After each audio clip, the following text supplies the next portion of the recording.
Alright guys, a lot of people, they like this little Dirt Devil vacuum. So I've actually got a legitimate carpet cleaning customer that I'm working for, and typically I wouldn't bring a little vacuum like this to a carpet job, but I did this once because it's just one room. And so now I don't know how vacuumed he has it, so I may pick up some dust, I may not, but I'll try to make you a quick video for those of you who want to see this thing work. Here we go.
Now, one shortcoming this little vacuum has is the cord is incredibly short. So if you're going to use this for anything too much, you'd want to get an extension cord, like a 25-foot extension cord. That would be fine. But I just plugged it into the bedroom here with this lamp. So typically I don't like having the cord in the room with me, but it's okay this time. So let's continue on with the adventure. Oh, and the dust scope was totally empty when I come over here, so we'll see what it looks like when I'm done. I don't know how vacuumed he keeps this, so it may be where I get nothing.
to make this video a little more, I guess, funner to watch for you guys, I'll do it both directions.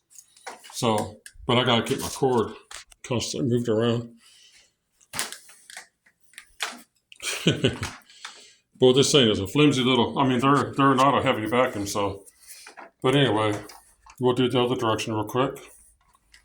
So, here we go.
Okay, let me do the other direction on the other side.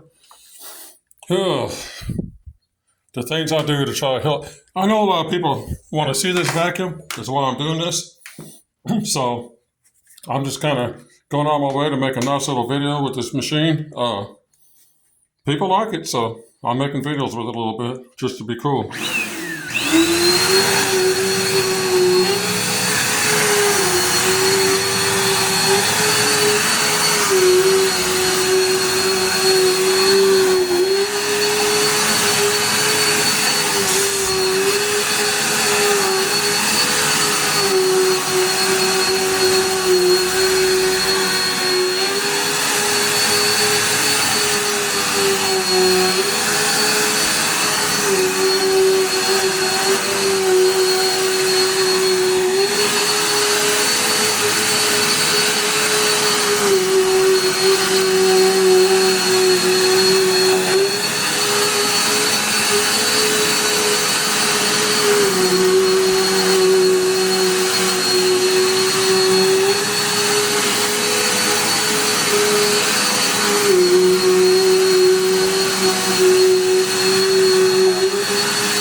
Okay, that's it for the vacuum, and I got both directions, so I got the checkerboard pattern, which is about as good as you can get. Whew, this vacuum for carpet cleaning, here's the thing. It's not exactly what you call a professional carpet cleaner vacuum, but does it work? Yeah. I mean, I'm not going to insult a vacuum because some people, this is what they can afford. This is the best they can do. And to sit here and say this thing's not adequate, it's like an insult to a lot of people. It is adequate. It's just smaller. It takes a little more time. But it's a nice little vacuum. And if this is what you have, use it and it'll keep your carpets vacuumed for you. Let me show the dust cup here. See if you don't see anything from the front. He keeps his vacuum pretty good, so there's a real good chance. There's a little bit of stuff in there. Actually, there's a good bit. I'm not going to dump it out on camera because I got no place to dump it at. And I'm not going to dump it on the sidewalk. It'll just make a mess in front of someone's place. But so anyway, there's that. So now, if this video is very well received, my other two vacuum videos with this machine has been looked at pretty good. But if I get a lot of views on this, I'll make another video. Otherwise, I may not. So we'll see if I get 1,000 views in the next month or so, and that might encourage me to make yet another video because I got other places I can use it, but we'll see. Oh, this clip here, this is useless. So as you can see, I put a zip tie on it and fixed it so the cord don't quit coming down. I can't stand the cord falling down and getting underfoot. So I fixed that. But anyway, this is the video, and I hope you guys liked it. I hope you can see the vacuum lines, because there's vacuum lines. I can see them, but it's dark in here. I don't know what the camera picked up. But anyway, I hope y'all enjoyed this. Have a good day. Bye-bye.